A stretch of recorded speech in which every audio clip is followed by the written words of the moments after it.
Role of forgiveness in women empowerment. हमारे beliefs में जो भी है हम अपनी लाइफ में वही है आज की date. Move from victim to Victor.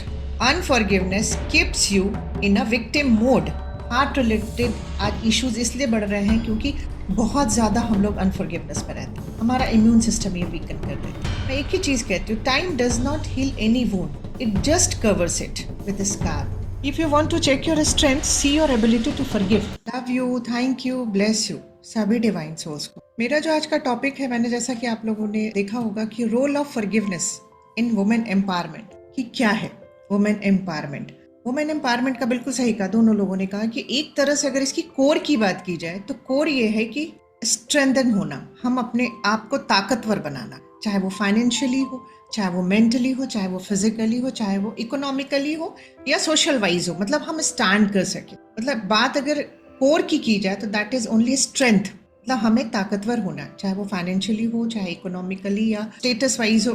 तो आज जो मैं आपके बीच लेके आई कि हमें क्या एम्पावर करने की जरूरत है और हम क्या किए चले जा रहे हैं, राइट, जो मुझे समझा है इतने सालों की अपनी एक्सपीरियंस और अपनी जर्नी में। तो स्टार्ट करते हैं आज का ब्यूटिफुल सेशन। मैं इसे फर्स्ट टाइम ले रही हूँ, role of forgiveness in women empowerment. जैसा कि हम सब जानते हैं कि हमारी लाइफ को जो भी शेप करता है दैट इज आवर बिलीफ। हमारे बिलीफ्स में जो भी है हम अपनी लाइफ में वही है आज की डेट। अगर मेरे बिलीफ में ये है कि मनी बुरी चीज है, मनी से अच्छे अच्छे रिश्तों में मन मुटाव हो जाता है, मनी बहुत खराब है, मनी सही तरीके से बहुत ज्यादा नहीं कमाया जा सकता, अगर अच्छे से मनी कमाना है तो हमें बहुत गलत काम करना है, जिनके पास पैसा है उन्होंने गलत तरीके से कमाया। These are negative beliefs about money. अगर मेरे बिलीव्स ऐसे हैं तो मैं आपको 100% गारंटी देती हूँ, आप 24/7 इंटू 365 डेज भी वर्क करेंगे बट आप अपनी लाइफ में मनी को नहीं अट्रैक्ट कर सकते, क्योंकि बिलीव्स हमारी लाइफ को शेप करते हैं। आज मैं आपसे कहती हूँ एज अ फीमेल, आप अपने बारे में क्या सोचते, आपके अपने बारे में क्या बिलीव्स है अबाउट फीमेल्स, आपकी क्या थॉट प्रोसेस है, आप क्या सोचते हो, आपके अंदर क्या बिलीव्स हैं एक फीमेल को लेकर। हम जो भी चीजें बोलते हैं ना, हमें ध्यान देने की जरूरत है, वो हम कॉन्शियसली बोल रहे हैं, लॉजिकल यूज करके बोल रहे हैं कि हमारे सब कॉन्शियस में भी वही है, उसको मैच करने की जरूरत है। क्योंकि होता क्या है ना कि हमारे सब कॉन्शियस में कुछ और प्रोग्रामिंग और लॉजिकली हम कुछ और बोलते हैं, क्योंकि जो हम बनना चाहते हैं वो लॉजिकली हम सोचते हैं, हम इक्वल हैं, हम कुछ भी कर सकते हैं, ये हम सोचते हैं, हम बनना चाहते। बट मैं अगर आपसे पूछूं और आप सब मुझसे एग्री करेंगे कि शुरू से ही, चाहे इंडिया हो, चाहे पाकिस्तान हो, चाहे कोई भी कंट्री हो, फीमेल्स को सेकंड सिटीजन का दर्जा दिया गया। एम आई राइट? कि फीमेल्स को ही कॉम्प्रोमाइज करना है। और ये आपकी गलती नहीं, हमारे मम्मा की गलती नहीं, हमारे मम्मा के मम्मा की गलती नहीं, जो उन्हें मिला वो पास ऑन करते चले गए कि फीमेल सैक्रिफाइस करने के लिए बनी है। आपने देखो ना, अपने आसपास हमने मूवीज भी वैसी देखी है कि माँ सब कुछ करेगी, पिता करे न करे, तो हमें वो चीज मिला है, वूम से मिला है, राइट। अब इससे हुआ क्या, कहीं ना कहीं हम इस चीज को मान बैठे कि हम सेकंड सिटीजन तो है, चलो मैं इसको भी मानती हूँ, this is not a bad thing कि हम सेकंड सिटीजन, कोई एक होगा, कोई दूसरा होगा, कोई तीसरा होगा, कोई चौथा होगा, सब तो नंबर 1 नहीं हो सकते एक जगह पे। लेकिन उस सेकंड सिटीजन में जब हमने अपने आप को फिट किया, उसके बाद जो हमारे अंदर, माइंड के अंदर जो माइंडसेट हमारा चेंज हुआ, हम क्या हो गए, हम विक्टिम मोड में चले गए। लेकिन मैं चाहती हूँ कि आप ये जाने आज कि क्या are you living in a victim mode, क्योंकि अगर आप विक्टिम मोड में जी रहे हैं तो दुनिया में मैं आपको गारंटी देती हूँ आज आप कुछ भी बहुत बड़ा अचीव नहीं कर सकते, क्योंकि विक्टिम के लिए कुछ भी नहीं रखा है डिविनिटी। मेरा फर्स्ट क्वेश्चन है, do I often blame others और external circumstances for my current situation, yes और नो। कहने का मतलब, क्या मैं अपने किसी भी वर्स्ट सिचुएशन के लिए सामने वाले को या सर्कमस्टांसेस को ब्लेम करती हूँ? जो भी आज मेरी लाइफ में सफरिंग है, क्या मैं दूसरों को ब्लेम करती हूँ, यस और no, right. My second question is, do I feel powerless to change my life और ओवरकम चैलेंजेस। क्या मैं अपने में हेल्पलेस फील करती हूँ कि मैं इसको चेंज नहीं कर सकती अपनी सिचुएशन को जिससे मैं जा रही हूँ, यस और no.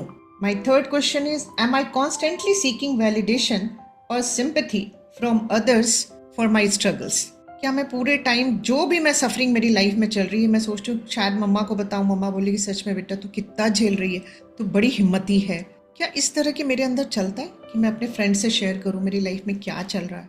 Fourth, do I focus more on what I lack और what is going wrong instead of what I can control or achieve? क्या मेरा फोकस हमेशा लैक पे है या जो मेरे पास है उस पे? अगर लैक पे है तो आप उसको लिखेंगे yes. Do I hold on past sufferings, grievances or see life as unfair to me? मैं जब भी अपने पास्ट में झांकती हूँ तो मुझे ऐसा लगता है life was very unfair to me in the past. Yes और नो?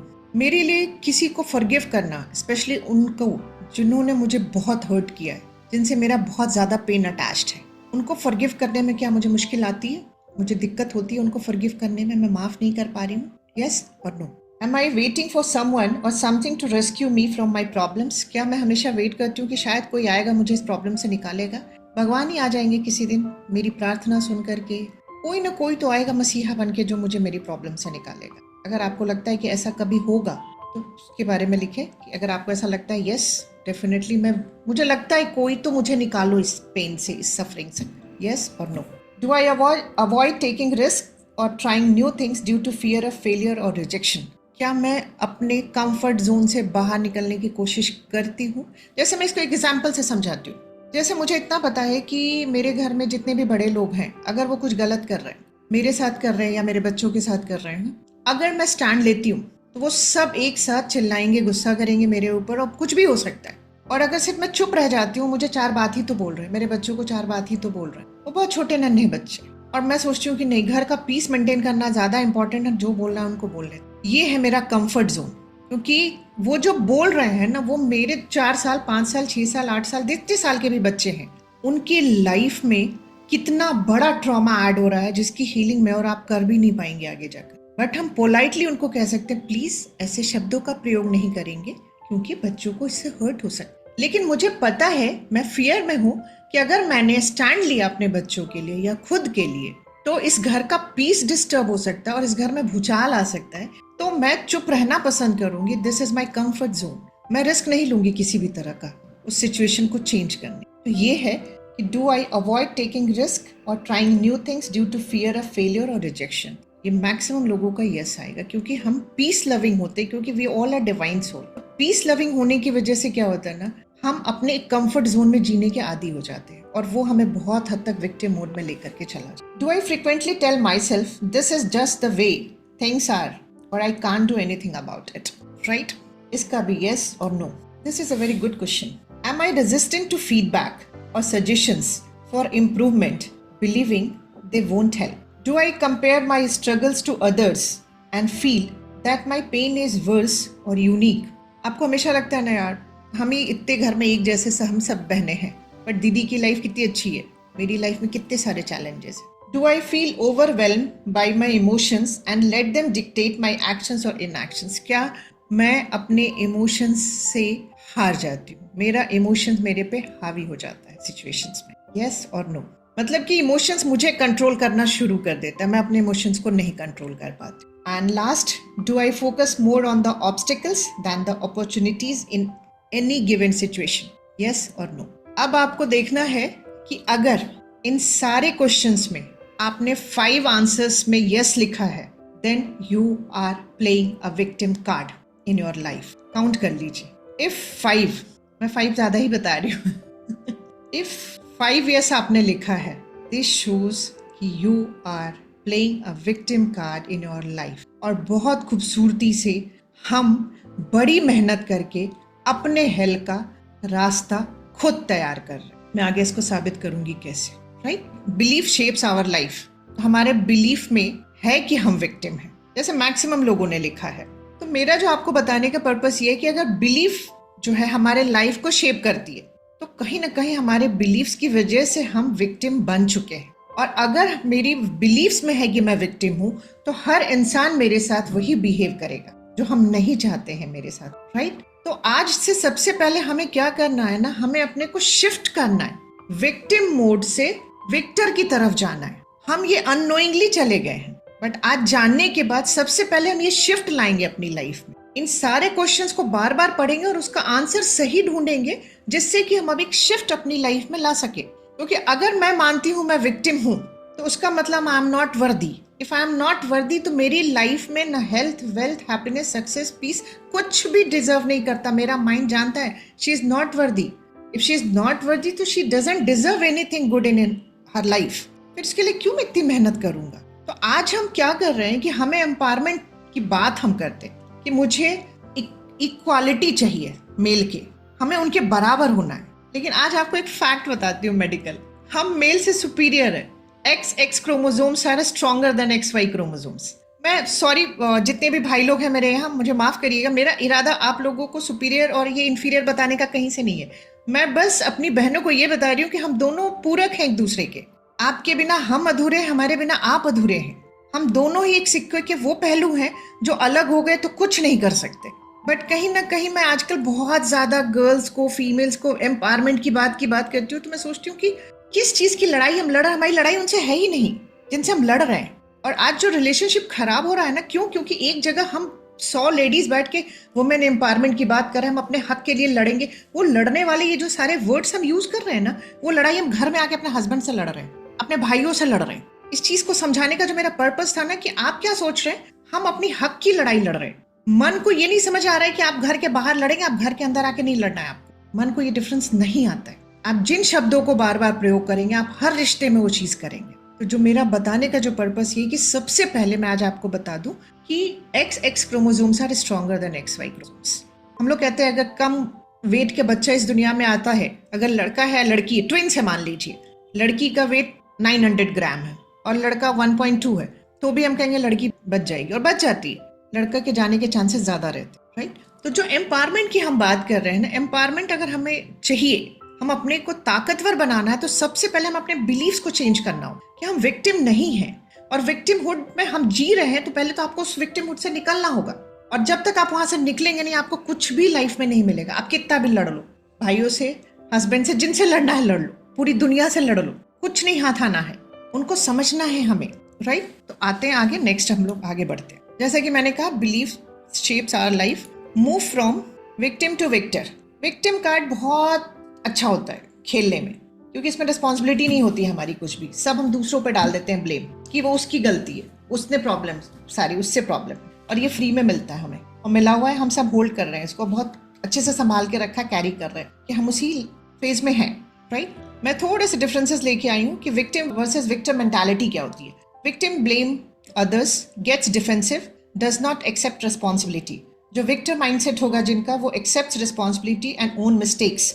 अगर वो टीम वर्क भी कर रहे हैं, अगर टीम वर्क में भी उनको फेलियर मिलता है, तो सबसे पहले आगे बढ़ के कहेंगे कि नहीं, I take 100% responsibility of this failure. इस प्रोजेक्ट का फेलियर की पूरी रिस्पॉन्सिबिलिटी मेरी है, मेरी टीम की नहीं। ये है विक्टर माइंडसेट। और यहाँ तो हम घर में अगर दूध गिर गया, हस्बैंड को बोल के गए कि दूध देख लेना, तो उस पर भी हम वहां चले जाते कि इतना सा भी तो आपसे होता नहीं है, मैं ही सारा कुछ दिन भर काम करती रहती हूँ, एक काम आपको देखिए वो भी आपसे नहीं हुआ। तो हम विक्टिम मेंटालिटी में जीते, और उसके बाद हम चाहते हैं कि हम सब चीजों में बराबरी पाए, नहीं पा सकते। मैं आपको रियलिटी बता रही हूँ, क्योंकि अगर बिलीफ में है तो आपको बिलीफ अपना चेंज करना होगा। दुनिया में आप कितना भी बाहर उठोगे बैठोगे, आपको सारी क्वालिटी बाहर मिल जाएगी। आप आज हमें मिला ही हुआ है सारी क्वालिटी, हम सब कुछ कर रहे हैं। कौन सा ऐसा काम है जो फीमेल्स नहीं कर रही? बट क्या मैं एक ही चीज पूछती हूँ सभी बहनों से, क्या आपके अंदर पीस है, कामनेस है, आर यू हैप्पी? क्योंकि आपको तो इक्वालिटी मिल गया है बहुत हद तक, क्योंकि फाइट है वहां पे, फाइट कर रहे हैं, नहीं करना हमें, right? Second, assumes the worst in others. जो विक्टिम मोड में रहते हैं उनको सब में ना वर्स्ट देख लेते हैं, वो हर सिचुएशन में वर्स्ट देख लेंगे वो। और जो विक्टिम माइंडसेट के लोग होते हैं, वो हर सिचुएशन में, वर्स्ट सिचुएशन में भी अच्छी चीज निकाल लेते हैं। ये लोग जो होते हैं ना, ये इनडिसिसिव होते हैं। जो विक्टिम माइंडसेट होते हैं, बहुत ज्यादा डिसीजन मेकिंग पावर इनका बहुत अच्छा नहीं होता है। जो विक्टिम माइंडसेट होते हैं वो बहुत डिसिसिव होते हैं, ये इनडिसिसिव होते हैं। विक्टिम वाले जो होते हैं ना, वो इनडायरेक्ट कम्युनिकेशन करते हैं। विक्टिम माइंडसेट वाले डायरेक्टली बात कहेंगे अपने, और आपको हमेशा कॉन्फिडेंट दिखेंगे, राइट? तो अगर हमें जीतना है तो कहाँ जीतना है? बाहर के वर्ल्ड में नहीं जीतना है, अपने मन में जीतना है। Win in your mind and you will win in your reality. तो first change your belief and move from victim to victor. उसके बाद आपकी लाइफ में आपको जो भी चाहिए 100% गारंटी देती हूँ कि वो आपको मिलेगा, राइट? और आज मैं आपको एक बताती हूँ कि अनफॉरगिवनेस, मैंने क्यों लिखा था कि role of forgiveness in women empowerment, because unforgiveness keeps you in a victim mode. अगर आप लोगों को माफ नहीं करते हैं तो आपको वो विक्टिम मोड में रखता है। तो माफ करना जरूरी है अगर आपको खुद को एम्पावर करना है, क्योंकि क्या कहता है लॉ ऑफ अट्रैक्शन कि आप जिस वाइब्रेशन में, अगर आप विक्टिम मोड में हैं तो आप low vibration, and law of attraction says कि आप जिस वाइब्रेशन पे वाइब्रेट करते हैं आप वही चीज अपनी लाइफ में अट्रैक्ट करो। तो अगर आप विक्टिम मोड में हैं तो आप हर उस पर्सन को अट्रैक्ट करोगे जो आपको हर्ट करेगा, जो आपको सफरिंग दे सकता है। मैं आज आपको एक रिसर्च बताती हूँ यहाँ पे। एक बार क्या हुआ, रिसर्च हुआ, कुछ लोगों को रोड साइड बिठाया गया, दे वर रॉबर्स, और उनको कहा गया रोड पे जितने लोग भी चल रहे हैं उसमें से अगर आपको रॉब करने के लिए कहा गया तो आप किनको रॉब करोगे, किनको आप हर्ट करोगे। तो सबने अपने अपने नाम लिखे कि मैं इनको करूँगा। नाम तो नहीं पता था एक्चुअली, मतलब कपड़ों का कलर लिखा गया कि मैं इस कलर के जो कपड़े पहने इनको मैं रॉब करूँगा, मैं इनको हर्ट करूँगा। और जब वो रिसर्च देखा गया तो मैक्सिमम लोगों ने कॉमन लोगों का नाम लिखा था। ये पता है क्या है, इससे रिसर्च क्या आया कि जो लोग रोड पे चल रहे थे उसमें जिसके अंदर भी एक फियर था, हमारा सबकॉन्शियस दूसरे का सबकॉन्शियस सामने वाले के फियर को सेंस कर लेता है। They were living in a victim role, victim mode, कि मैं तो बेचारी हूँ, मेरे साथ ही गलत होता है, मेरे साथ कुछ भी अच्छा नहीं होता है। तो they always live in a fear state. और वो जो रॉबर्स थे उनके सबकॉन्शियस ने सेंस किया कि नहीं, ये क्योंकि उनकी फिजियोलॉजी वैसी हो जाती है। अभी तो हम लोग माइंड पावर जानते हैं कि जो यहाँ चल रहा है उसके अकॉर्डिंग फिजियोलॉजी हो जाती है, और आप ये सबकॉन्शियस जो है सेंस कर सकता है आपकी फिजियोलॉजी को देख करके कि आप किस स्टेट में हैं। तो आज तक जब उसको रिसर्च को देखा गया तो देखा गया अच्छा कि कॉमन लोगों ने मतलब कपड़े और पर्सन्स को आइडेंटिफाई किया था। तो अगर आप विक्टिम मोड में रहेंगे तो आप वैसे ही चीजों को अट्रैक्ट करेंगे अपनी लाइफ में, हमेशा सफरिंग, पेन हर जगह अट्रैक्ट करेंगे। आप अपनी फैमिली में करेंगे, आप अपने वर्क प्लेस पे करेंगे, आप सोसाइटी में करेंगे, आप जिस कॉलोनी में रहेंगे आप कहेंगे कि मेरे साथ ही क्यों गलत होता है। हम रिस्पॉन्सिबल उस चीज के लिए, हमको खुद को चेंज करना होगा, वहां से खुद को हटाना पड़ेगा उस माइंडसेट से, राइट। तो इसका जो सबसे इजी वे आउट है दैट इज कि आपको, क्योंकि लॉ ऑफ अट्रैक्शन यही कहता है कि आप जिस वाइब्रेशन पे हो आप वही चीज अट्रैक्ट। तो मैं एक ही चीज कहूंगी कि चेंज योर वाइब्रेशन, और उसके लिए जो सबसे इजी चीज मैं कहती हूँ फॉरगिवनेस है। क्योंकि मैंने जैसा आप लोगों को बताया कि अनफॉरगिवनेस हमें विक्टिम मोड में रखता है। आज मैं आपको बताती हूँ कि जब we are living in a unforgiveness state तो हम ये पिंजड़ा खुद बनाते हैं, और इस पिंजड़े की जो एक एक आप वो रॉड देख रहे हैं, एक फियर का है, एक एंगर का है, एक रिवेंज का है, एक डिफेंसिवनेस का है, एक ब्लेम का है, एक ग्रीफ का है, एक गिल्ट का है। इस तरह न जाने कितने इमोशन से हमने अपने चारों ओर एक केज बनाया। ये केज किसी और ने नहीं बनाया है, ये केज हमने खुद ने अपने लिए बनाया। क्यों? क्योंकि जिन्होंने हमें हर्ट किया मुझे उनको माफ नहीं करना, और अपने को उन्हें माफ नहीं करना है, बट खुद को एक पिंजड़े में कैद कर दिया है। और इस सफरिंग के लिए हम दूसरे को ब्लेम करते, बट इस सफरिंग के लिए हम खुद रिस्पॉन्सिबल, क्योंकि हमारे पास ये पावर है कि हमें क्या अपने अंदर रखना है और क्या अपने अंदर नहीं रखना। अनफॉरगिवनेस के बारे में कुछ आप लोगों को इंटरेस्टिंग फैक्ट्स आज शेयर करती हूँ। अनफॉरगिवनेस सिर्फ आपको विक्टिम मोड में ही नहीं रखता है, अनफॉरगिवनेस आपके स्ट्रेस लेवल को बढ़ाए रखता है। आप हमेशा स्ट्रेस में रहते हो, और स्ट्रेस जब भी आपका बढ़ा रहेगा, आपका एक डिफेंस सिस्टम होता है बॉडी का जो हमेशा प्रोटेक्शन में लगा रहेगा। तो आपकी बॉडी की हीलिंग और आपकी बॉडी का रिपेयर सिस्टम जो है वो पूरा शट डाउन रहेगा। आपका इम्यून सिस्टम शट डाउन रहेगा, आपका डाइजेस्टिव सिस्टम शट डाउन रहेगा, आपको आए दिन डाइजेशन का प्रॉब्लम होगा। और आज मैक्सिमम उन लोगों को डाइजेशन का प्रॉब्लम है जो अनफॉरगिवनेस में रहते हैं। अगर आपको वुंड है किसी भी तरह का, आपको किसी भी तरह का घाव हो जाता है, वो बहुत लेट हील करेगा क्योंकि रिपेयर रुका हुआ है, क्योंकि आप स्ट्रेस में हो। स्ट्रेस को हमारा माइंड एक डेंजर की तरह सेंस करता है, उसको लगता है कि एक डेंजर आ गया है लाइफ में, तो हमारी बॉडी का जो ऑटोमेटिक काम करने वाला डिफेंस सिस्टम उसको एक्टिवेट कर देता है और कहता है यार पहले लड़ना जरूरी है, बचाना जरूरी है श्वेता को, बाद में उसका डाइजेशन देखेंगे, उसका वुंड देखेंगे, उसकी रिपेयर करेंगे। तो सोच के देखिए कि सबका रूट लेवल एक अनफॉरगिवनेस है और हम किसको नहीं माफ कर रहे हैं। सेकेंड, आपको अगर नींद का इशू है, अगर आपको नींद नहीं आती, आपको एक स्लीपिंग पिल लेके खाने की जरूरत पड़ती है सोने के लिए, तो आपके अंदर बहुत ज्यादा अनफॉरगिवनेस, आपका डाइजेशन अगर प्रॉब्लम है बहुत ज्यादा, तो please I request you all work on forgiveness. बहुत इंपॉर्टेंट है। आपको हीलिंग में किसी चीज की आगे जरूरत नहीं पड़ेगी अगर आप फॉरगिवनेस पे काम करना स्टार्ट करेंगे। ये हमारे किसी भी तरह के वुंड को, एक सिंपल सिजेरियन सेक्शन भी होता है, तो किसी का, मैं 4th डे घर आ गई थी, मेरा सिजेरियन था, मैं ठीक ठाक थी। कुछ लोगों को मैं देखती हूँ वुंड इन्फेक्ट हो जाता है, फिर उनको रीसूचर तक भी करने की नौबत आती, उनको आए दिन कुछ ना कुछ बना रहता है, तो उनकी हीलिंग जो है डिले हो जाती, प्री मैच्योर एजिंग होता है उन लोगों को, जो लोग अनफॉरगिवनेस में रहते हैं। हार्ट रिलेटेड आज इश्यूज इसलिए बढ़ रहे हैं क्योंकि बहुत ज़्यादा हम लोग अनफॉरगिवनेस में रहते हैं, हमारा इम्यून सिस्टम ये वीकन कर देता है, राइट। और अगर हम फॉरगिवनेस में रहते हैं तो कोई मेंटल इशू नहीं होता, फिजिकल इशू नहीं होता। और जो 5 एरियाज है ना, health, wealth, relationship, success, fame, spirituality, आप पांचों में ग्रो कर जाए। तो हर चीज में माफ करने से हमारा ही फायदा है, हम ही आगे बढ़ते हैं। हम क्या सोचते कि जिनको हम माफ कर देंगे उनके साथ अच्छा हो जाएगा। उनका अच्छा हो चाहे नहीं हो, आपका जो हो रहा है ना, ये आपको अंडरस्टैंड करना है कि आपके साथ क्या हो रहा है, आप अपने साथ क्या कर रहे हो। आप अपने साथ बहुत बड़ा इनजस्टिस कर रहे हो, क्योंकि अगर आपके पास हेल्थ चैलेंजेस है, आपके पास मेंटल चैलेंजेस है, आपके पास इमोशनल चैलेंजेस है, दिस शोज कि you are living in a state of unforgiveness, right. सिर्फ अनफॉरगिवनेस से आप ही को प्रॉब्लम नहीं होता है, जो इसका सबसे बड़ा प्रॉब्लम होता है मैं आज आपसे शेयर करती हूँ। जब हम अनफॉरगिवनेस में रहते हैं ना, तो हम जिनसे बहुत प्यार करते हैं या जो हमें बहुत प्यार करते हैं, हम उनके साथ भी कंफर्टेबली लाइफ अपनी नहीं जी पाते। हम हमेशा, चाहे वो हमारी फैमिली हो, चाहे वो वर्क प्लेस हो, चाहे हमारे नेबर्स हो, कोई भी हो, वो हमें कितना भी प्यार करे, ड्यू टू अनफॉरगिवनेस हम हमेशा एक स्ट्रेस लेवल पे रहते हैं। उसकी वजह से हम इरिटेटेड रहते हैं पूरे टाइम। हम किसी का भी अच्छा नहीं देख पाते हैं अपने आसपास। और आपको पता है, हम अपना इरिटेशन अपने उन लोगों पे निकालते हैं जो हमसे बेइंतहा प्यार करते हैं, और हम उनसे बेइंतहा प्यार करते हैं। हम उनको कुछ नहीं बोलते जिन्होंने हमें हर्ट किया है, लेकिन जब आप अनफॉरगिवनेस में रहते हैं तो आप अपना सारा फ्रस्ट्रेशन, इरिटेशन आपका उन पे निकलता है जो आपके लव्ड वंस हैं। मैं इसके लिए एक ही चीज कहती हूँ कि अनफॉरगिवनेस वो है जिसमें हम उन्हें तो कुछ नहीं कह पाते जिन्होंने हमें पेन दिया है, बट हम उनको कट लगा देते हैं जिन्होंने हमें कभी पेन नहीं दिया और अपने हैं, उन्हें हम ब्लीड करा देते हैं। कभी कभी हम अनफॉरगिवनेस की वजह से इतना बुरा बोल जाते हैं अपनों को, आप उसको ना वर्ड्स जो एक बार बाहर चले गए हैं, किसी के दिल तक पहुंच गए हैं, आप उसको सॉरी तो बोल सकते हैं, बट उस वुंड को भरने में बहुत टाइम लगता है। तो अनफॉरगिवनेस आपकी अपने लोगों के साथ भी रिश्तों को अच्छा नहीं रहने दे।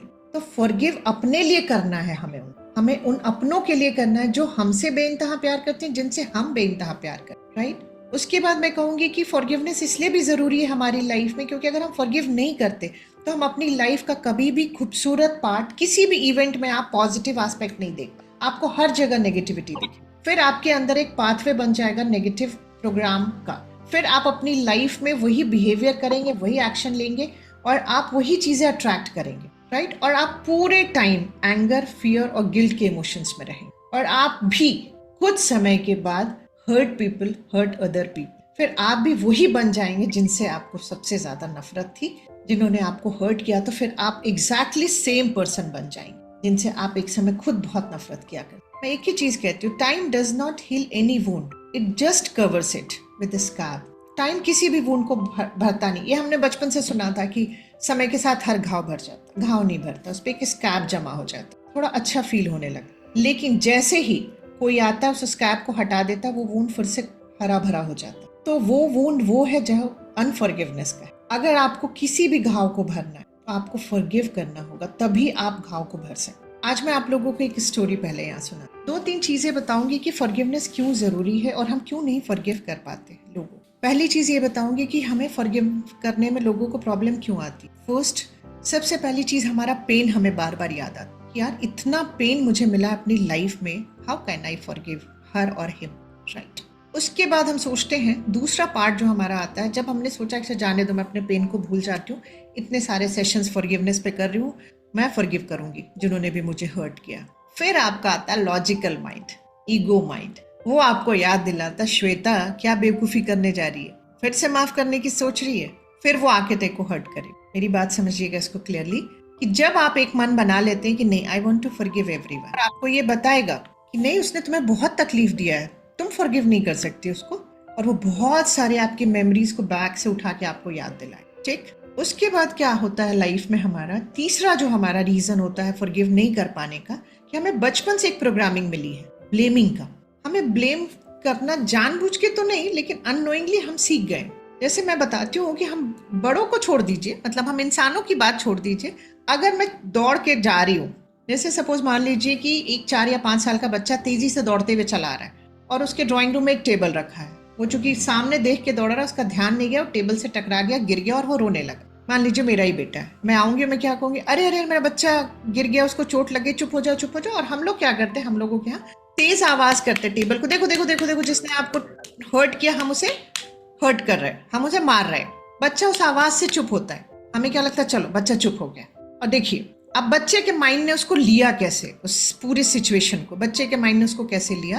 पहली चीज कि दौड़ के वो आ रहा था, टेबल नहीं दौड़ रहा था, लेकिन बच्चे ने क्या लिया कि गलती टेबल की थी, तभी मम्मा ने टेबल को हिट किया। तो मैंने बच्चे को प्रोग्राम किया कि तुम ब्लेम करना सीखो यहाँ से। हमें क्या करना था उसकी जगह, जैसे बच्चे को चोट लगी और वो गिर गया, उसको उठाना था और कहना था you are a very brave boy, और आपको थोड़ा सा संभल के देखना होगा क्योंकि टेबल तो अपनी जगह था, तो गलती तो हमारी थी, हम तेजी से दौड़ रहे थे, हमने नहीं देखा। हमें जब अगली बार से जब भी हम दौड़ेंगे तो हम ये ध्यान रखेंगे, तब बच्चे को हम रिस्पॉन्सिबिलिटी लेना सिखाते। अननोइंगली हमने अपने बच्चों को बचपन से ब्लेम करना सिखा दी, राइट। तो अब हमें क्या करना है, तो तीसरा फैक्टर जो होता है जो हम फॉरगिव नहीं कर पाते, क्योंकि हमारा वो प्रोग्रामिंग में है ब्लेमिंग, नहीं उसने मुझे दुख दिया है, उसको मैं माफ नहीं कर सकती, उसकी वजह से ही सारी सफरिंग है मेरी लाइफ की, आज मैं कुछ नहीं कर पाया अपने जीवन में उनकी वजह से। तो ये तीसरा फैक्टर आता है blaming. And fourth most important, that is expectations. आपकी अगर जीरो एक्सपेक्टेशन होगी ना लोगों से, तो आपको फॉरगिव करना बहुत आसान हो जाए। लेकिन हमारी एक्सपेक्टेशन सबसे बहुत हाई होती है कि मैंने अगर उनके लिए इतना बढ़ के किया तो उन्होंने कभी तो मेरे लिए कुछ करना था, मैं उनको जब भी जरूरत पड़ी है मैंने अपना काम छोड़ करके किया है उनके लिए, लेकिन जब मुझे पड़ी तो वो नहीं आए मेरे पास। Expectations kills our relationship. और मैं कहूँ तो एक्सपेक्टेशंस कहते हैं कि रिलेशनशिप ही को नहीं, मैं तो कहती हूँ एक्सपेक्टेशंस हमें किल करता है कहीं ना कहीं। तो ये 4 फैक्टर्स हैं जिसकी वजह से हमें फॉरगिवनेस में डिफिकल्टी आती है। लेकिन आज जो मैं आपको 2-3 चीजें बताऊंगी स्पिरिचुअलिटी और सबको लेकर के, तो आपके लिए आज के बाद फॉरगिवनेस आसान हो जाएगा। एक तो मैंने आपको रीजन बताया कि अगर आप फॉरगिव करेंगे तो आपका भला है, आपके अपने उन लोगों का भला है जिनसे आप प्यार करते हैं। आज के बाद ये आप सोचिएगा कि जब भी आप अनफॉरगिवनेस में रहे, आपने कितनी बार अपने बच्चों को डांटा है, कितनी बार अपने हस्बैंड से आपने ऊंची आवाज में बात की होगी, या उनको कुछ ऐसे शब्दों का प्रयोग किया होगा जो उन्हें बहुत तकलीफ पहुंचाई हो। आपने अपने मम्मा को वैसे बोला होगा, अपने पापा को बोला होगा, अपने भाई को, बहन को, किसी न किसी को बोला होगा। और अगर किसी को नहीं बोला होगा तो कभी जान देने वाले दोस्त को बोला जो आपसे बेइंतहा प्यार करता, राइट। तो आपको ये समझना है कि मुझे फॉरगिवनेस अपने लिए करना, अपने उन लोगों के लिए करना है जिनसे मैं प्यार करती हूँ या जो मुझे प्यार करते, फर्स्ट थिंग। सेकेंड जो मैं कहती हूँ, हमें फॉरगिवनेस करना है फॉर आवर हेल्थ, चाहे मेंटल हो, फिजिकल हो, इमोशनल। ये हो गया 2 पार्ट। थर्ड पार्ट में अगर मैं कहूँ तो स्पिरिचुअलिटी कहती है, स्पिरिचुअलिटी में कहा जाता है कि जो भी आज आपको हर्ट कर रहा है, जो भी आपको पेन दे रहा है, पास्ट लाइफ में उसने आपको पेन दिया है, जो पास्ट लाइफ में आपने उसको पेन दिया है, इसलिए इस बार वो आपके सामने आकर के आपका हिसाब किताब कर रहा है ताकि वो पूरा हो जाए। बहुत सारे लोग जो है ये पास्ट लाइफ में बिलीव नहीं करते, राइट। उनके लिए ये स्टोरी है। जैसे हम लोगों क्या कि हाँ, क्या हमारी माइथोलॉजी में है कि पास्ट लाइफ होता है, बट बहुत सारे ऐसे लोग हैं जहाँ पे पास्ट लाइफ को नहीं कंसीडर किया जाता, कि नहीं पास्ट लाइफ नहीं होते। तो मैं उनके लिए जो अभी स्टोरी सुनाऊंगी वो स्टोरी आपके लिए है, क्योंकि हम लोगों के लिए फॉरगिवनेस इसलिए आसान हो गया, लगा कि चलो ठीक है फॉरगिव कर दो। एक स्टोरी क्या है, 2 सोल सिस्टर्स होती हैं, वो रेडी होती हैं अर्थ पे आने के लिए। तो दोनों आपस में बहुत प्रेम होता है, आपस में बात कर रही होती है। तो सिस्टर 1 जो होती है, सोल सिस्टर 1 जो होती है, वो 2 से कहती है कि देखो मैं नीचे जा तो रही हूँ, बट मुझको कुछ लेसन और लर्निंग भी चाहिए अपनी लाइफ की। मैं चाहती हूँ कुछ लेसन और लर्निंग मिले जिससे मैं अपने लाइफ को और बेहतर बना सकूं। तो जो सिस्टर 2 होती है, जो दूसरी सोल होती है, वो कहती है कि ठीक है, मैं तुम्हें वो लेसन और लर्निंग दूंगी अर्थ पे जाकर के, मतलब जब तो हम दोनों का जन्म होगा तो मैं वो तुम्हें लेसन और लर्निंग दूंगी, लेकिन तुम याद रखना कि मैं तुमसे बहुत प्यार करती हूँ। तो जो फर्स्ट सोल होती है वो हंसने लगती है, बोले मुझे पता है यू लव मी। बोले नहीं अभी पता है, बट बाद में भी याद रखना कि आई लव यू, क्योंकि मैं तुमसे प्यार करती हूँ, इसलिए मैं रेडी हो गई हूँ कि मैं तुम्हें लेसन और लर्निंग दूंगी। और जब वो दोनों सिस्टर्स इस अर्थ पे आती हैं तो अलग अलग जन्म होता है उनका, और जो दूसरी सिस्टर जिसने कहा होता है कि मैं तुम्हें लेसन और लर्निंग दूंगी, वो उसके पास आती है और उसको हर्ट करती, लेकिन तब वो भूल चुकी होती है कि मैंने ही कहा था इसको कि तुम मुझे लेसन और लर्निंग देना, तो वो सबसे ज्यादा नफरत उससे करती है। और सेकंड सोल जो होती है, जो ये जानते हुए कि मेरी सिस्टर मुझसे सबसे ज्यादा नफरत करती है, बट उसने प्रॉमिस किया होता है कि नहीं फिर भी मैं तुम्हें लेसन और लर्निंग दूंगी जो तुम्हें चाहिए लाइफ को सुंदर बनाने के लिए, चैलेंजेस लाइफ में मिलेंगे जिससे कि तुम और बेहतर निखर के आ सको, वो उसके साथ वही बिहेवियर करती है, क्योंकि वो दोनों जो कॉन्ट्रैक्ट करके आए होते हैं वो भूल चुके होते हैं। आज आपकी लाइफ में अगर कोई ऐसा पर्सन है आप ये समझ लीजिए कि आपके उनके कुछ तो कॉन्ट्रैक्ट हुआ है जिससे वो आपकी लाइफ में कुछ लेसन और लर्निंग दे रहे हैं। जब आप उन पर्सन से लेसन और लर्निंग लेंगे, मैं आपको ये भी सच्चाई बता रही हूँ, तो वो आपकी लाइफ से चले जाएंगे। ये मेरा खुद का एक्सपीरियंस किया हुआ है। मेरी लाइफ में भी कुछ ऐसे लोग थे जिनसे बहुत ज्यादा पेन अटैच था, लेकिन जब मैंने इन साइंस को समझा तो सबसे पहले तो मैंने ये कहा कि उनके लिए एक फीलिंग लाई कि नहीं, अगर वो ना होते तो आज ये श्वेता नहीं थी। आज ये श्वेता सिर्फ एक गायनेकोलॉजिस्ट होके रह जाती, जिसको बहुत ज्यादा से ज्यादा तो कुछ लोग जानने से ज्यादा जो सुकून और पीस आज मेरी लाइफ में है वो सिर्फ एक गायनेकोलॉजिस्ट होके तो नहीं। आज लोगों के चेहरों पे स्माइल की वजह हो, आज लोगों के घर में खुशियों की एक रीजन हो, ये मुझे एक अलग लेवल का मुझे एक सेटिस्फेक्शन देता है। तो मैं उन सब लोगों को सबसे पहले जब मैंने इनको समझा तो मैंने सबसे पहले उनको एक थैंक यू बोला, थैंक यू सो मच, क्योंकि अगर आप ना होते तो श्वेता इतनी ना निखरती, इतनी सुंदर तो कभी नहीं जितनी आज है वो रियलिटी में। और दूसरा, जब मैंने उन पूरे सिचुएशन से उनसे जो मुझे लेसन और लर्निंग लेना, जब मैंने उसको लिया, वो मेरी लाइफ से ऐसे गायब हुए कि अब बहुत कम आमना सामना हमारा हो। और चूंकि अब बहुत ज्यादा पेन नहीं है इसलिए कोई फर्क नहीं पड़ता। फॉरगिवनेस की एक चीज और क्लियर करूंगी आप लोगों को, का ये मतलब नहीं होता है कि आप फॉरगिव कर दो फिर जाके उससे कल गले मिल लो, ये नहीं करना। हमें एक बाउंड्री बनानी है कि अब आप मेरे स्पेस में एंटर करके मुझे हर्ट नहीं करते, but I will forgive you definitely, because for my self and my loved ones. मैं इसलिए माफ करूंगी आप, इसलिए नहीं कि आप आओ और फिर से मुझसे गले मिलो, फिर से मुझे हर्ट करो, फिर से हम एक साथ घूमने जा रहे हैं। नहीं, ये नहीं करना। आपको माफ करना है, खुद के लिए माफ, राइट। और आज इसको 2 पार्ट में करेंगे। अगला सेशन हम लोग अगले सैटरडे को करेंगे, बट एक मेडिटेशन आज आप लोगों के लिए लेके आई हूँ कि अनफॉरगिवनेस जो है, मैं आप किसको पेन दे रहे हूँ, आज एक रियलाइज कराने की कोशिश है। मैं पहले थोड़ा सा एक्सप्लेन करती हूँ आप लोगों को साइंस इसके पीछे का। मेडिटेशन से पहले हमारा जो माइंड होता है ना, उसमें हम लोग कहते हैं कॉन्शियस माइंड एंड सब कॉन्शियस माइंड। कॉन्शियस माइंड को मदर कहा गया है, सब कॉन्शियस माइंड को चाइल्ड कहा गया है, राइट। जो स्पिरिचुअलिटी कहती है उसमें सब कॉन्शियस माइंड को चाइल्ड कहा। तो जो मदर होती है उसकी एज बढ़ जाती है, जैसे जैसे हमारी एज बढ़ती है हमारा लॉजिकल माइंड, हमारा कॉन्शियस माइंड मैच्योर होता जाता है। लेकिन जो हमारा सब कॉन्शियस माइंड है वो 5 to 7 ईयर्स का बच्चा ही रह जाता है, वो नहीं बढ़ता है आगे। और हम अपने सारे हर्ट्स, हम अपने सारे पेन, हम अपने सारे ग्रीफ, सारे एंगर, सारे इमोशंस नेगेटिव, हम सारे कहाँ स्टोर करते हैं? अपने उस सब कॉन्शियस माइंड में, जो कि 5 से 7 साल का हमारा बच्चा है। आज ये कन्वर्सेशन, ये मेडिटेशन मदर और उस सन के बीच का, मदर और उस बच्चे के बीच का है।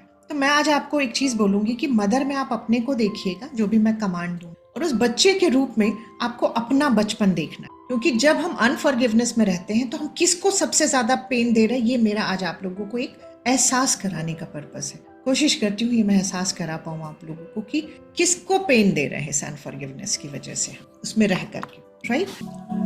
तो चलिए आज का मेडिटेशन स्टार्ट करेंगे हम लोग। उसके लिए सबसे पहले हम लोग एकदम रिलैक्स होके बैठ जाएंगे।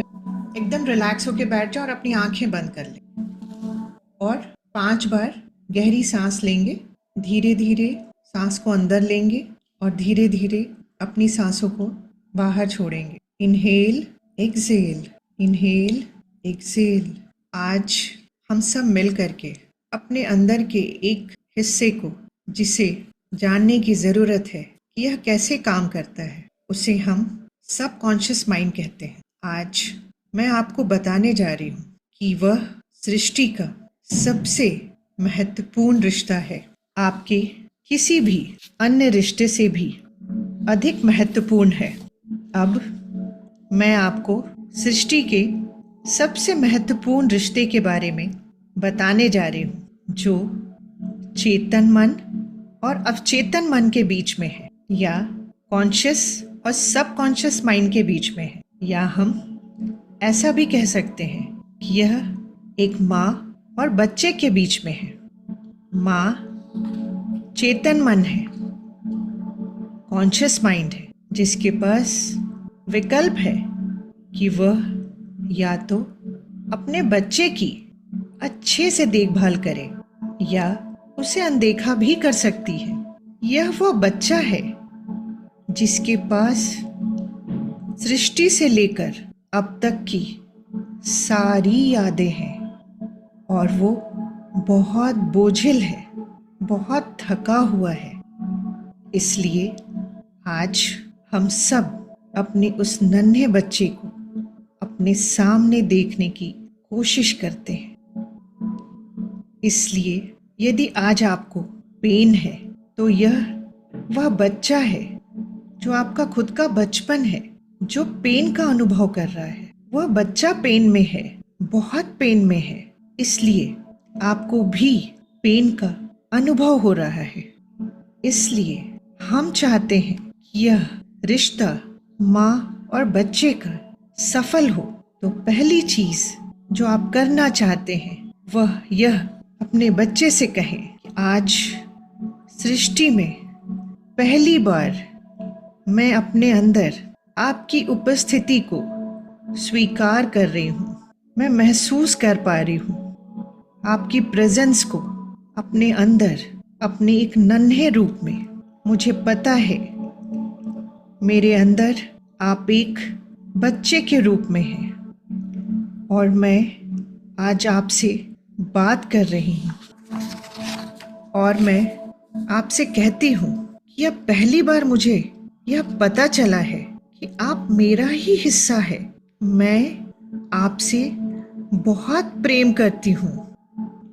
मैं स्वीकार करती हूँ कि सभी दुख और दर्द आपके अंदर संग्रहित एक डेटा है और मैं कहती हूँ मुझे बहुत खेद है। कृपया मुझे उन सभी संचित यादों के लिए क्षमा करें जिन्हें आप दुख, शोक, पीड़ा के रूप में अनुभव करते हैं। आज मैं अपनी जिम्मेदारी स्वीकार करती हूँ कि अपने बच्चे के अंदर जो भी दुख है वो मैंने रखा है वहाँ पे। उन सारे दुखों को उनके अंदर मैंने पैदा किया है। मैं आज स्वीकार करती हूँ कि आपके अंदर संचित सारे दुख, गम वो मैंने रखा है, मैंने संचित किया है। आज मैं उसे दूर करना चाहती हूँ। कृपया मुझे प्यार और चिंता के साथ अपने पास आने की अनुमति दे। अब हम सबको यह देखना है कि हम अपने उस छोटी से बच्चे के पास जाने की कोशिश कर रहे हैं। उस कोशिश से पहले हमें उनसे परमिशन लेना होगा कि क्या मैं आपके पास आगे आ सकती हूँ? क्या मैं आपके सिर के ऊपर अपने हाथ फेरने की आप मुझे अनुमति देते हैं? कृपया मुझे यह परमिशन दे कि मैं आपके सिर के ऊपर थोड़ी देर अपने हाथ फेर सकूं और इसे अपने हाथों को उनके सिर पे फेरते हुए उस पल को जीने की कोशिश करें। अब आप अपने आप को उस नन्हे बच्चे के सिर के ऊपरी हिस्से को सहलाते हुए देखें और उनके बालों के टच को अपने हाथों में फील करें। जब आप नन्हे बच्चे के सिर के ऊपरी हिस्से को सहला रहे हो तो आप उनसे बोले, मैं आपसे प्रेम करती हूँ, बहुत प्रेम करती हूँ। कृपया मुझे उन सभी संचित परेशानियों के लिए, दुखों के लिए, गमों के लिए माफ़ कर दें जो अब तक मैंने आपके अंदर जमा करके रखी है। मुझे माफ़ करें, कृपया मुझे माफ़ करें। मैं आपसे बहुत प्रेम करती हूँ, बहुत प्रेम करती हूँ। मेरा हिस्सा बनने के लिए दिल से आपका धन्यवाद, धन्यवाद। अगर मैंने जो आज तक आपकी उपेक्षा की है उसके लिए मुझे खेद है। हो सकता है मैं आपकी अच्छी देखभाल नहीं कर पा रही हूँ और मैंने आपके साथ जो भी गलत किया है, छेड़छाड़ की है, उसके लिए मुझे बहुत खेद है। यदि आप बुरा ना माने तो मुझे उन सभी यादों से छुटकारा पाने में मदद करें जिनसे मेरे अंदर एक तकलीफ जुड़ी है, जो पेन मैंने ही आप में संग्रहित की है, संचित की है, और अब वह फिर से मेरे जीवन में वापस आ रही है और आपके और मेरे दुखों का कारण भी है। मुझे नहीं पता है कि कौन सी यादें बार बार मेरे अंदर चल रही है, और मैं यह जानना भी नहीं चाहती कि वो यादें कौन सी हैं, लेकिन मैं ये जानती हूँ कि आप सब जानते हैं और हम इसे अपने हायर सेल्फ को अर्पित करते हैं, और ये काम सिर्फ आप ही कर सकते हैं, क्योंकि जब आप मेरी सब उन यादों को जो आज मेरे और आपके लिए तकलीफ की वजह बनी है, जब आप उन्हें हायर सेल्फ को अर्पित करते हैं, तब हायर सेल्फ उन्हें डिविनिटी को देते हैं, और फिर डिविनिटी हमें उस पेन से मुक्त करने में हमारी मदद करते हैं। अपने बच्चे से बात करते समय उसके सिर को धीरे धीरे सहलाते रहें। अब उनसे पूछे, क्या मैं आपको गले लगा सकती हूँ? क्या आप मुझे खुद को गले लगाने की अनुमति देते हैं? प्लीज़ मुझे खुद को बहुत धीरे से गले लगाने की ही अनुमति दे दें। अब अपने उस नन्हे बच्चे को अपनी बाहों में ले लें और उनसे कहें, मेरा हिस्सा बनने के लिए दिल से धन्यवाद कहती हूँ आपको। मैं आपसे प्रेम करती हूँ। मैं उन सभी संचित बुरी यादों के लिए माफ़ी चाहती हूँ जिन्होंने आपको दर्द और पीड़ा दिया है, और आज भी वही दर्द और पीड़ा का अनुभव आप बार बार कर रहे हैं, और मुझे अच्छे से पता है जब जब आपको पीड़ा होगी उस पीड़ा का अनुभव मुझे भी होगा। लेकिन मैं यह भी जानती हूँ कि आपके अंदर सारे पेन्स, सारी पीड़ा को मैंने ही संचित किया है। कृपया कृपया मुझे माफ़ कर दे मेरे नन्हे बच्चे, मुझे माफ़ कर दे। अब आप उस नन्हे बच्चे से प्यार से बोले, कृपया मुझे आप अपना हाथ दें ताकि मैं आपके हाथों को धीरे से पकड़ सकूं। क्या आप मुझे अपने हाथों को पकड़ने की अनुमति देते हैं? कृपया अपने हाथ पकड़ने की अनुमति दें और धीरे से उनके हाथ को पकड़े और उसे धीरे धीरे सहलाएं, और फिर उनसे बोले और स्वीकार करें, हे नन्हे बच्चे, आप मेरा ही हिस्सा है। आप मेरा ही हिस्सा है। मेरा एक हिस्सा होने के लिए धन्यवाद, दिल से धन्यवाद आपको देती हूँ। लेकिन आज तक मैंने आप पर कभी ध्यान नहीं दिया है, इसका मुझे बहुत खेद है। कृपया मुझे माफ़ कर दें। मैं आपसे प्रेम करती हूँ।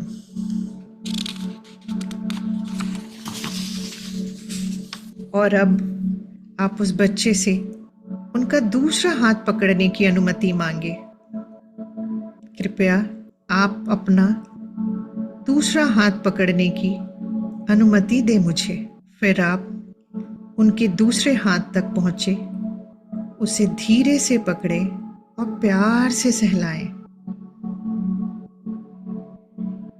अब हमें ये एहसास करना है कि यह नन्हा बच्चा जो हमारे अंदर है, हमने अपनी सारी तकलीफ़ें, सारी अनफॉरगिवनेस, सारे पेन्स, सारी समस्याएं उनके अंदर संग्रहित कर ली है। लेकिन आज हम इस बच्चे के साथ अच्छे रिश्ते में रहना चाहते हैं ताकि यह सभी समस्याओं और हमारे जीवन की रुकावटों को दूर कर दे। आज मैं आपसे एक रिक्वेस्ट करती हूँ कि मैं आपके अंदर जितनी भी नकारात्मक यादों, ऊर्जाओं और स्पंदनों को जो मैंने ही संचित किया है उसे आप जाने दें, क्योंकि वो सारी चीज़ें हमारे जीवन में रुकावटें, दर्द और दुख पैदा कर रहे हैं। और आज मैं फिर से आपसे माफ़ी मांगती हूँ। और वह नन्हा बच्चा माँ के इस प्यार को पाकर सारी नकारात्मक ऊर्जा को साफ करने में अपनी माँ की मदद करता है। अब हम सब उस नन्हे बच्चे को दिल से धन्यवाद देंगे कि आपका बहुत बहुत धन्यवाद। अब आप बच्चे से उसके कंधे को पकड़ने की अनुमति मांगे। कृपया मुझे आपके कंधे पकड़ने की अनुमति दें।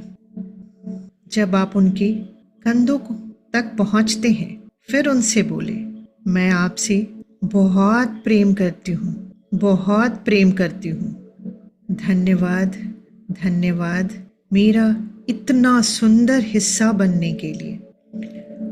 मुझे आज यह जानकर बहुत खुशी हुई है कि आप मुझ में हैं, लेकिन मुझे इसका एहसास नहीं था। मैंने कभी आपकी परवाह नहीं की।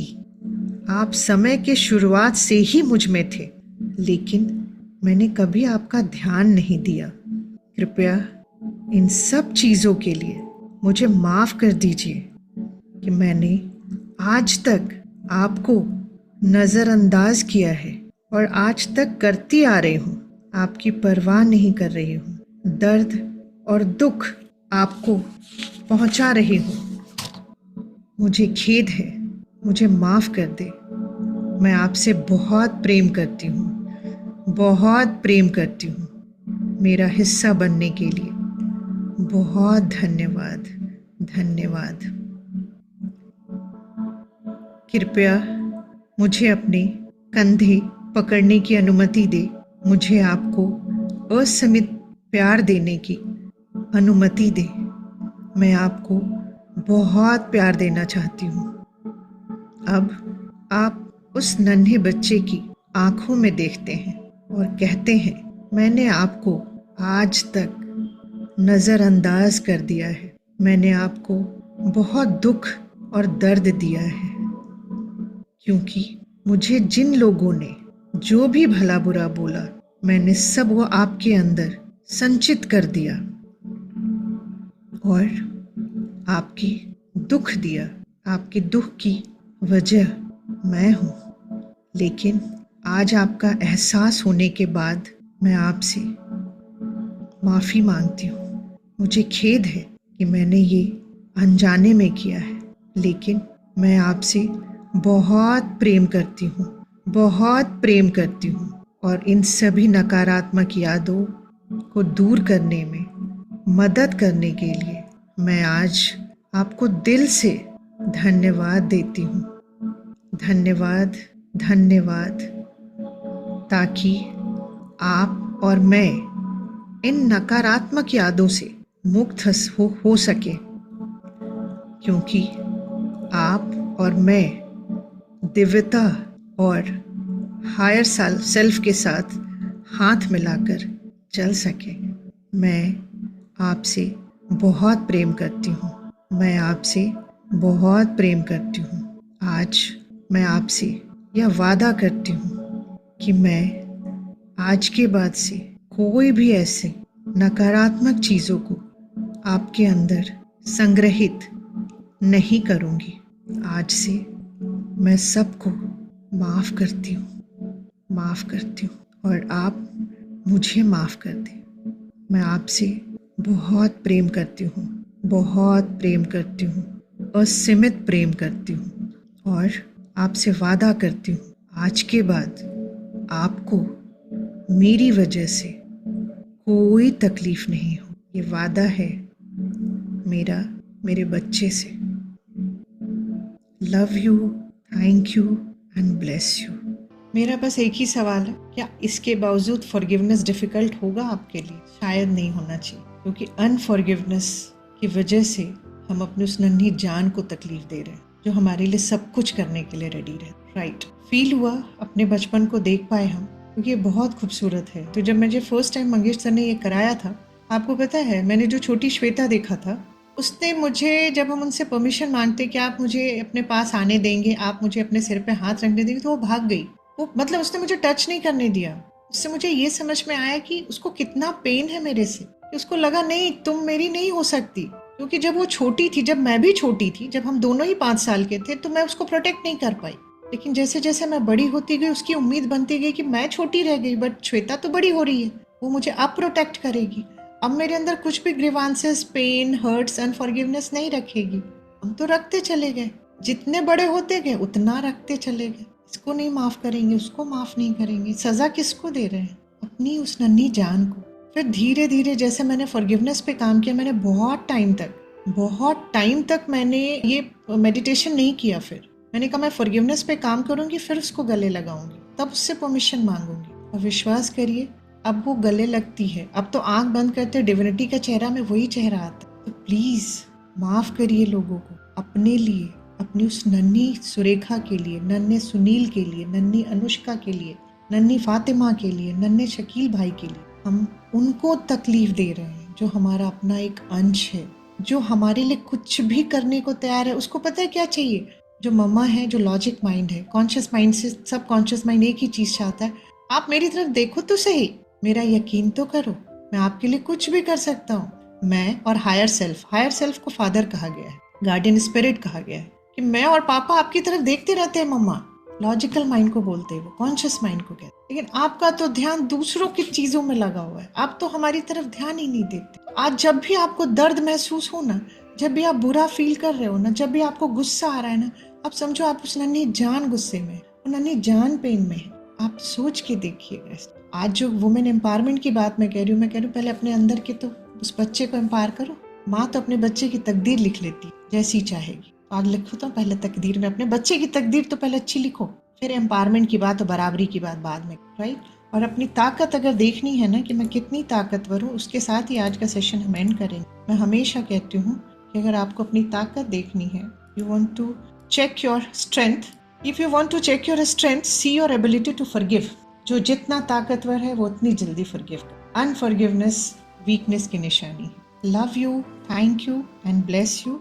और मैं एक ही चीज कहती हूँ, जिस दिन आप फॉरगिव कर देंगे ना, उस दिन आपको ये फील आए, आप आजाद हो जाएंगे, आप लाइट फील करने। और आप, क्योंकि कहते हैं ना एंजल्स फ्लाई करते हैं क्योंकि वो हैवी नहीं होते। हमारे अंदर जो हैवीनेस है बिकॉज ऑफ अनफॉरगिवनेस, हमारे अंदर जो वीकनेस है वो अनफॉरगिवनेस की वजह से। We are living in a victim mode because of unforgiveness. Forgive everyone and सबसे पहले खुद को फॉरगिव करना, क्योंकि सबसे बड़े गुनहगार अगर कोई है उसका तो हम खुद है। क्योंकि वो तो एक बार हर्ट करके चले गए, बट हम उसे बार बार रिलीव करके अपनी उस नन्ही जान को, जिसको एक उम्मीद थी कि श्वेता बड़ी हो गई है, वो मुझे बचाएगी, मुझे प्रोटेक्ट करेगी हर जगह, मुझे वही चीज देगी जो मेरे लिए अच्छा होगा, लेकिन श्वेता ने नहीं की। अपने एक्सपीरियंसेस आप लोग जरूर शेयर करिएगा।